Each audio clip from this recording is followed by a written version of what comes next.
were hitting it on the head earlier. It's kind of like a Socratic method, or examining the quality of your beliefs or thoughts. But you walked up earlier and saw the sign and said, "Oh, that wouldn't work for me because I don't have any reasons." Is I think what you said. I mean, kind of not. Like, I have reasons, but I don't believe that. And in general, the reasons that we have aren't the reasons that we do things. If that makes sense. Okay. Again, the name of that philosophy of mind is Epiphenomenalism. Mm-hmm. And I'm not an expert in it, but out of all the philosophies of mind, it kind of resonates with me the most. Could you explain it again? Yeah. So in broad terms, Epiphenomenalism states that consciousness, our mind, is an epiphenomenon.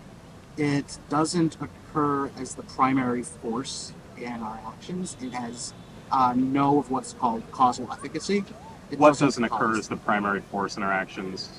So consciousness itself, our perception of the world, our reasons aren't the reason that we do things. They are the justification and the interpretation of our actions. And there's various experimental results that bear this out. When you look at the split brain procedure, okay.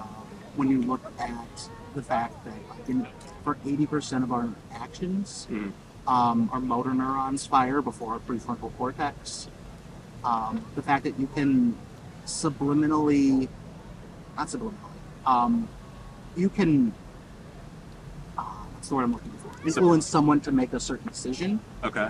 Without them knowing that you influence them to make that decision experimentally. Again, and then they'll invent a reason that they did, and that shows out in experiments. I think they had shown someone in a long sequence of very fast images a can of Coke, then given them a selection of images, and they chose the Coke because that was the one that was shown them. They were asked why, and they said something like, "Oh, I was thirsty," And then you get fun stuff like.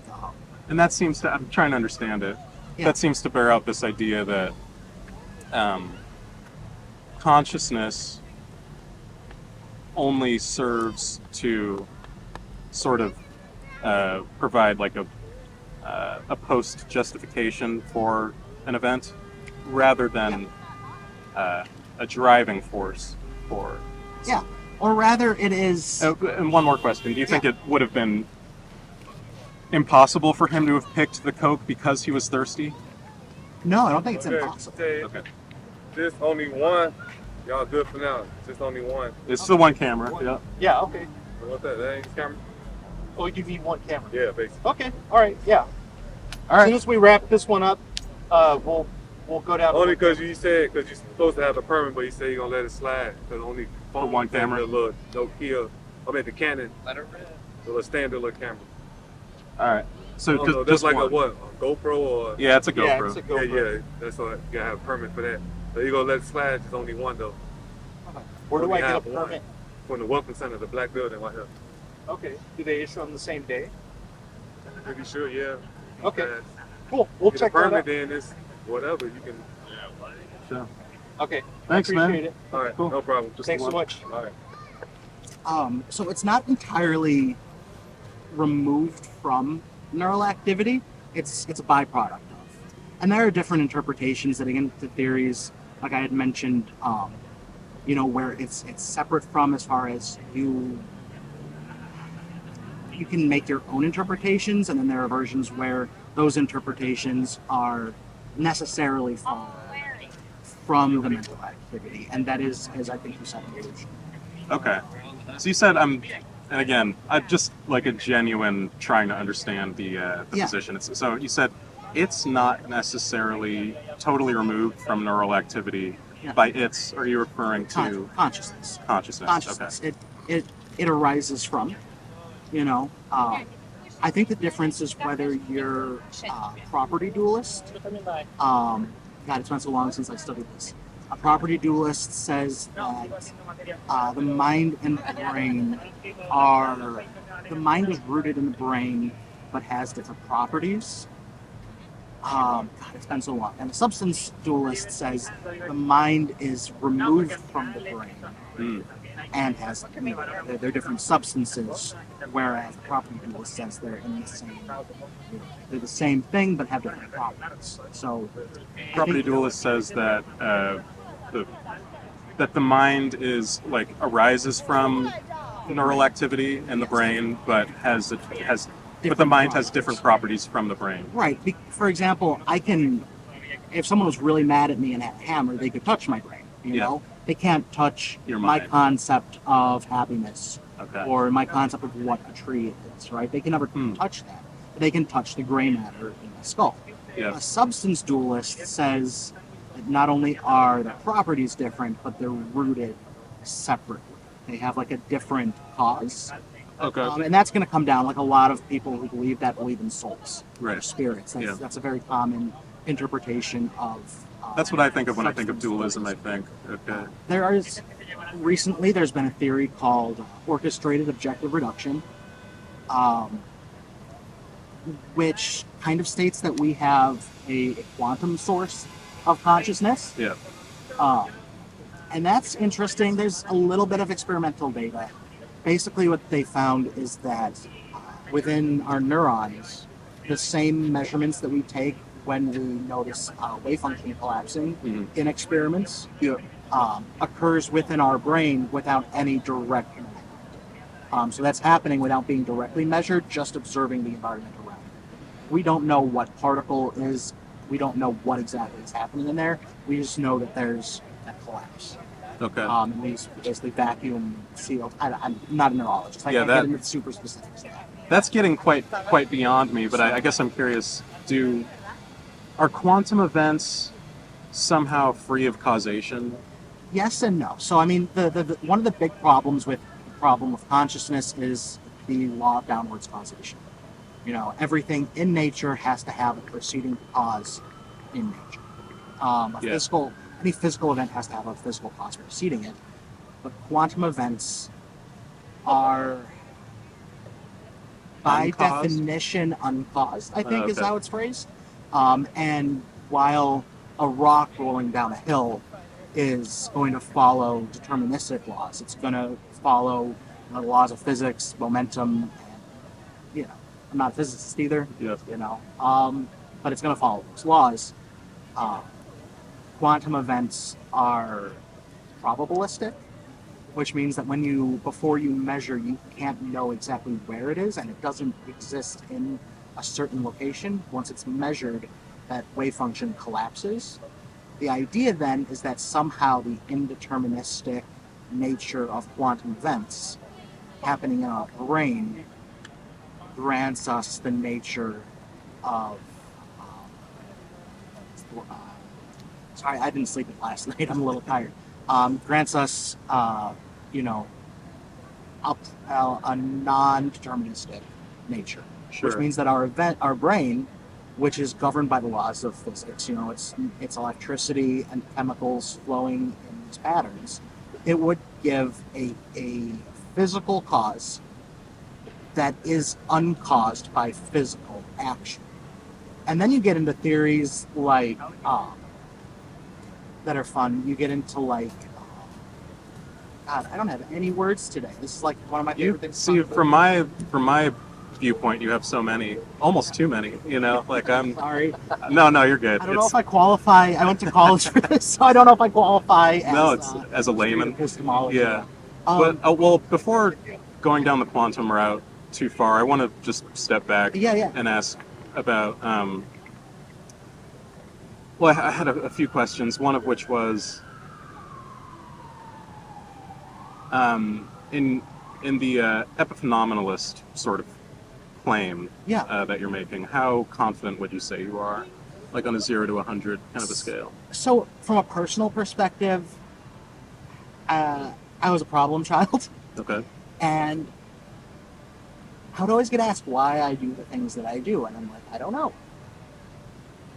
And I was a very philosophically minded kid, Mm. but I still didn't know. And even as an adult, I think a lot of people go to therapy for this reason, is that they don't necessarily know why they did things that they did. Yeah. Like, why do I make these decisions that are harmful to me? Why do I go for people that's contradictory to like what your desire is, what your will is? You'll do things against what you've decided. Yeah. And you can get into a couple explanations, but as far as a percentage, I mean, it'd be arbitrary if I gave it one, but let's go with 80% of the actions that we take hit our motor neuron, or our motor neurons before our prefrontal cortex, so we'll go with 80%. Okay. Because you think 80% of our actions are, I guess you could say, deterministic, or Our seat of consciousness doesn't fire. Generally considered, this is where our higher thinking happens, right? Yeah. It's here. Again, not a neurologist, Yep. but it hits the parts of us that move us before the parts that decide even light up. Right. And also, if you think about things like even speech, you don't think about every word before you say it. Speech is an unconscious action. Mm-hmm. If you thought about As is every thought word, more generally. Right. I mean, for a lot of things, consciousness, like you hold two things in your hand and you decide which is heavier. Where was the consciousness there? You didn't need it. It's just one is heavier than the other. And then you get into what happens before those neurons fire. Because if the neuron is the physical event and that triggers the next and triggers the next, Mm-hmm. then where is your will? And that's why orchestrated objective reduction is fine. And that's where you get into theories like panpsychism, where everything around us is conscious at some level. Whoa. Which would imply that, depending on what level of panpsychism you believe, or idealism, where everything around us isn't conscious, it is consciousness. What is the difference there? So whether it's top down or bottom up, so either, sorry, I'm getting, this is made for lay people, I'm not doing a great job. So if I believe in panpsychism and everything has an element of consciousness, I can either believe at the very most fundamental level that a particle can have some kind of experience, Mm-hmm. or that those together build up to create an experience that isn't necessarily rooted in physical structures. Think of like energy beings from Star Trek, but more mundane.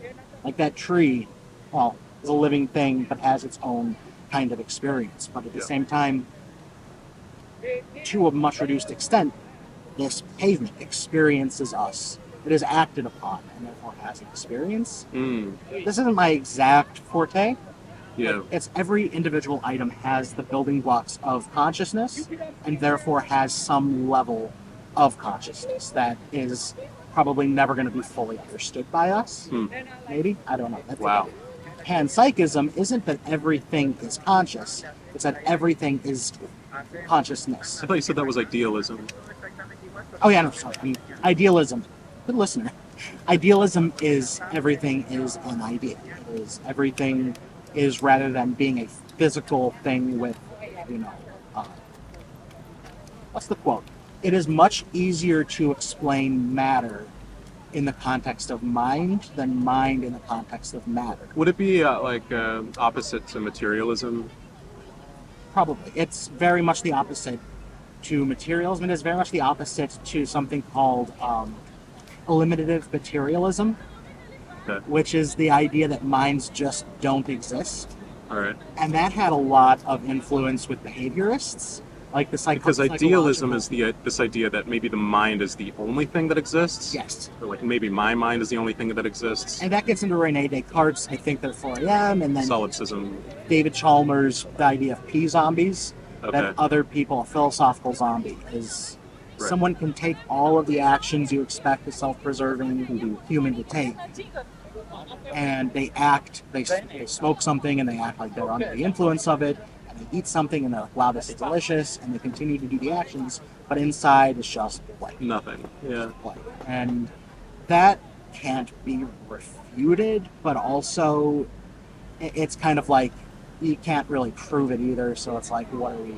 Yeah. It's just a fun, not even fun, it's a thought experiment. Yeah, if anything, to me, it's an anxiety-inducing thought experiment. Yeah. Wouldn't be too fun for me. No, when you said pee zombies, I thought my first thought was like urine. I don't know why. Pee zombies? Yes. No, The zombies going around that's only on peeing. weekends. No. Wait, shit, it's Sunday. Yeah. They're all over us right now. But That has interesting implications when you get into simulation theory, yep. which I love to debunk, and then also kind of turn into like fun sci-fi for the what if, but that's not the subject. But if you have one on that, debunking simulation theory, I'd love to talk about that. I'd love to hear your reasoning after this for that, because that is another thing that gives me a lot of anxiety, simulation theory. But I want to stay on the epiphenomenalism thing. Yeah, I have ADHD. That's right. It's all good. It's fun. So you said you're about 80% confident that that's what's happening, and when I say that's what's happening, I'm going to try to explain. Yeah. You're saying that your idea of epiphenomenalism is one of property dualism. Would you say? Honestly, I don't know, and Okay. I don't know is okay. You know, Sure. Yeah. it is okay to say I don't know. Yeah. And I don't. I mean, there's not enough. I have a few neuroscientist friends, and they're like, there's no reason to believe in anything other than, neural activity Right. directly causing. And I'm like, well, yeah, but like, there's so much we still don't know that we're still discovering. Orchestrated object reduction being one. We're finding that brain click, again, not a neurologist, but kind of communicate with each other in dimensions exceeding the third. Mm.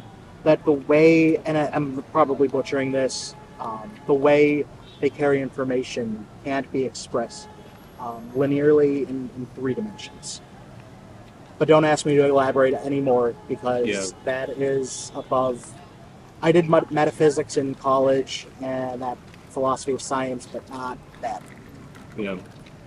You said at one point that you can touch the part of the brain which maybe gives rise to like memories and things like that. You can touch the gray matter or whatever But it you can't is. touch. You can't touch like happiness, I guess, I think is kind of what you said. Yeah. Would you consider someone touching the part of the brain or obstructing the part of the brain which, I don't know, produces serotonin or something like that, an example of someone's happiness being touched? That is a good proposition. I think it would produce feelings of happiness, but you're still not. What's a good example? If I go on a roller coaster, the roller coaster didn't touch happiness, but it did give me happiness. Mm-hmm. Ideas can be inspired by external events. Yeah. And touching the brain in that way is still an external event. Sure. Yeah. The space inside my head is the entire world as I see it, but it's completely unseeable by others. It is something completely separate from the world, So from the physical world, but it's also my only experience of the physical world, and that's when you get back into idealism, because Right. we only have evidence of the world as a mental construct. All we have is experience. All we have is experience. Yeah. I want to explore just that for a second more, because you made a distinction between, I guess, like external events versus internal. Yeah. Prodding of gray matter is external, though it could produce a difference in your external experience. Yeah. The event that just more happens direct. is still external. Yeah. I mean, where do you What draw about- the line? Sorry. So what about, let's say you just randomly, a good memory arises. Yeah. Internal event, right? Internal event. Then the precedent of that happy memory, or that good memory, is happiness on your end. Is that an internal event causing another internal event? say so. Okay. Yeah, I mean, So, in that sense, is I guess because I'm trying to even get my brain wrapped around what it might mean for happiness to be touched. Can anything touch it? You know, we can't touch it from out here, or I can't I mean, do anything physical to touch it. But ecstasy exists. MDMA. I don't know how Right. PG your channel is, but like we have ways. rated R, rated X. We no, you don't want that. There are Right, are those very internal direct ways. or That external? is an external event Okay. triggering, my brain to create those chemicals. But that physical event is not my experience of happiness. Yeah. A physical event can lead to my brain creating those chemicals, and then my mind experiencing it, or me experiencing it, however you define that. Mhm. We're not going to solve the mind-body problem today, Yeah. Maybe. Um, You never know. Which, maybe it can't be solved. Yeah. Some people theorize that it's just beyond our scope of understanding. Like as humans with limited cognitive function, whatever. But, sorry, repeat the question. I'm again tired and ADHD. I have another one. Okay. Do you think advancements in neuroscience might lead to any sort of resolution of any of these like huge psychological, almost metaphysical questions? Can we get closer to solving it's- the mind-body problem? If it is fundamentally possible, then almost certainly. If it is not fundamentally possible, we'll have to evolve into higher ordered beings, but then our brains would be even, more complex, and I think that it might be a wild goose chase. Mm. It's like touching very briefly on simulation theory. Turtles all the way down, kind of a thing. Yeah, if we're in a simulation, it's fundamentally unknowable. We can't know the computer that runs us, and our brain is kind of the computer that runs us. So how can we know it? That's kind of tenuous and word gamey, and it might be possible, but some theorize it's not.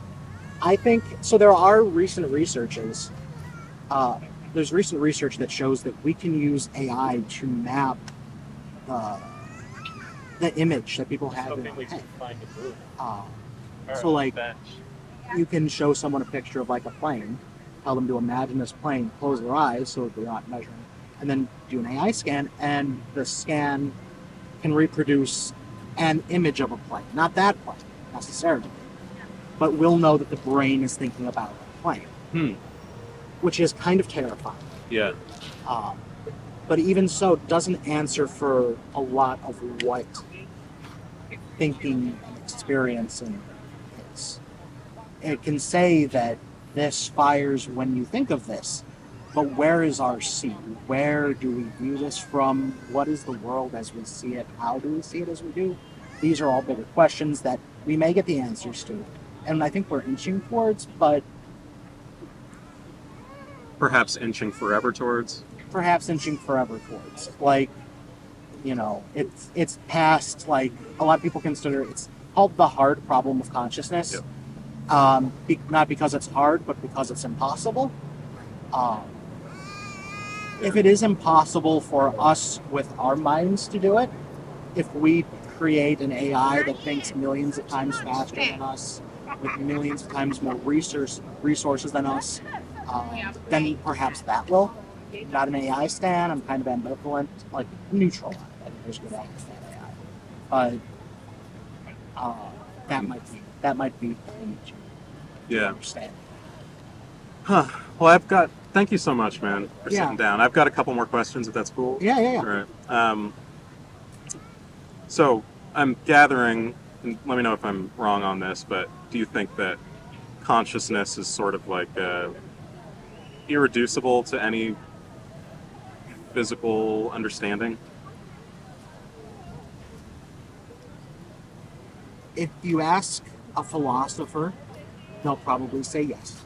If you ask a neuroscientist, they'll probably say no. If you ask a million different people, you'll get different answers from them. You ask. I don't think I'm qualified to say that it is or isn't.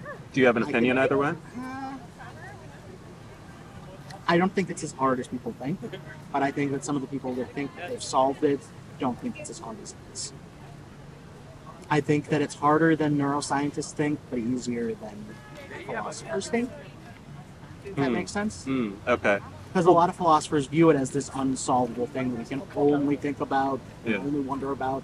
And neuroscientists are like, what do you mean? This part of the brain fired, you that. And Right. that gets back to like eliminative materialism when we just remove the mind. So you think it's somewhere in between, I think it's, but you do think so it's lukewarm. ultimately solvable? I think it's solvable with tools we don't have yet, Okay. Okay. but I think that we might have those tools in the nearest future. Okay. Maybe in my lifetime, maybe not. Last question I want to ask, or I guess set of questions. Do you think that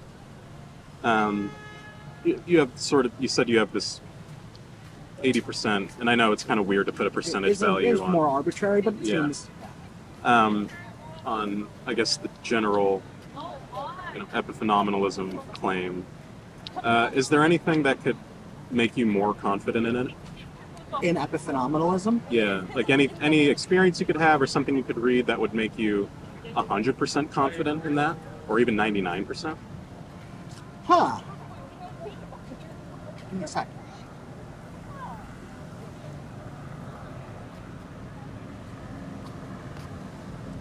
Honestly, I think most of the evidence for it is already there. Okay. But I think it comes down to that hard problem.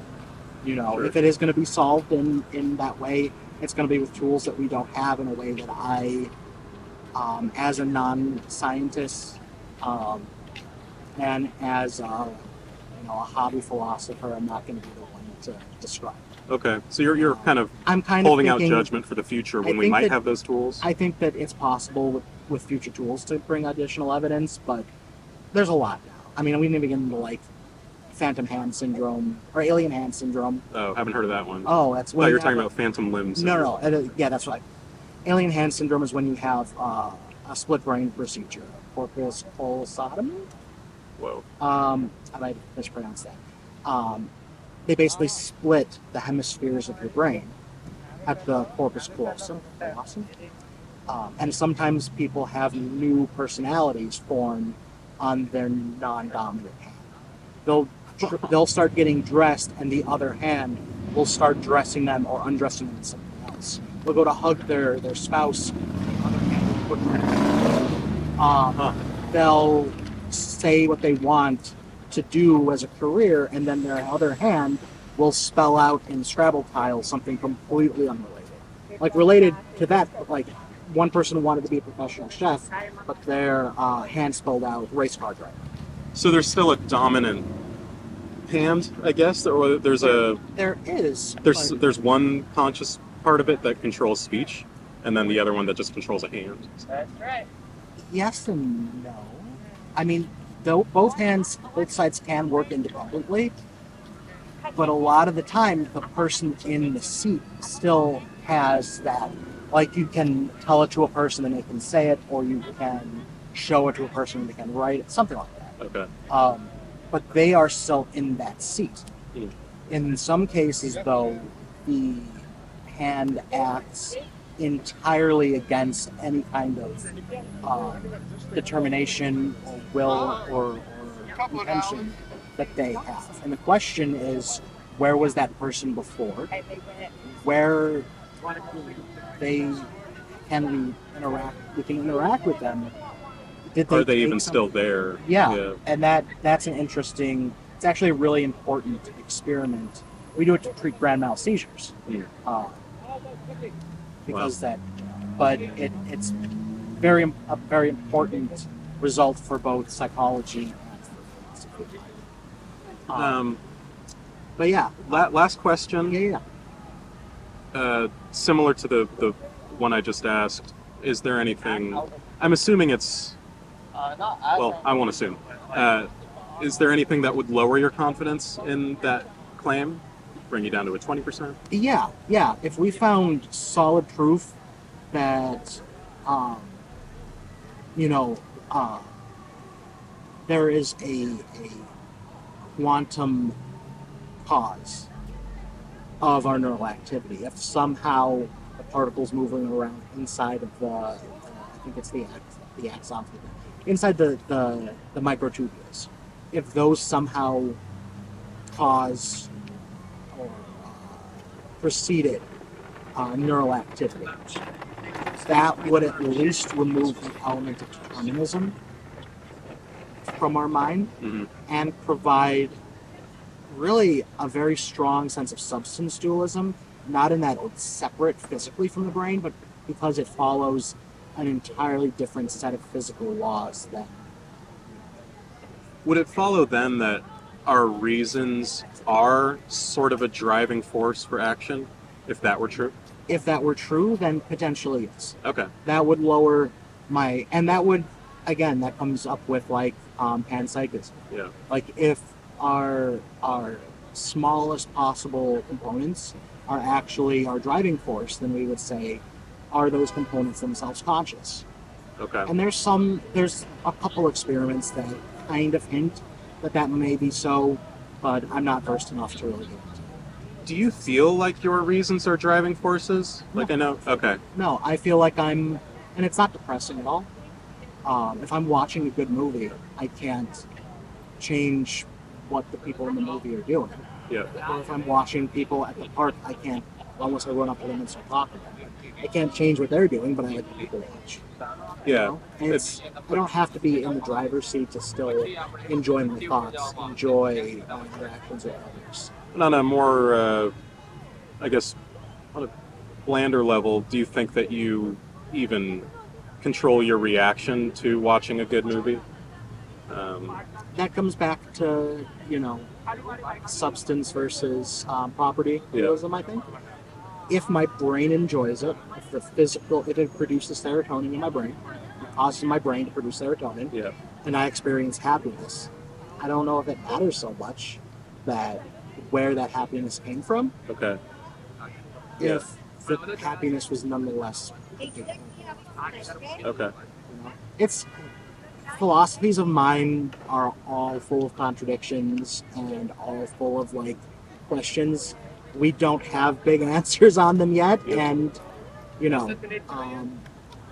my opinion is what it is. It's an opinion. There are a lot of other theories, but that happens sometimes. What's your name again? Linden. Linden? What was yours? Quinn. Quinn, nice to meet you. Likewise. David. David, nice to meet you. How do you spell your name? L-I-N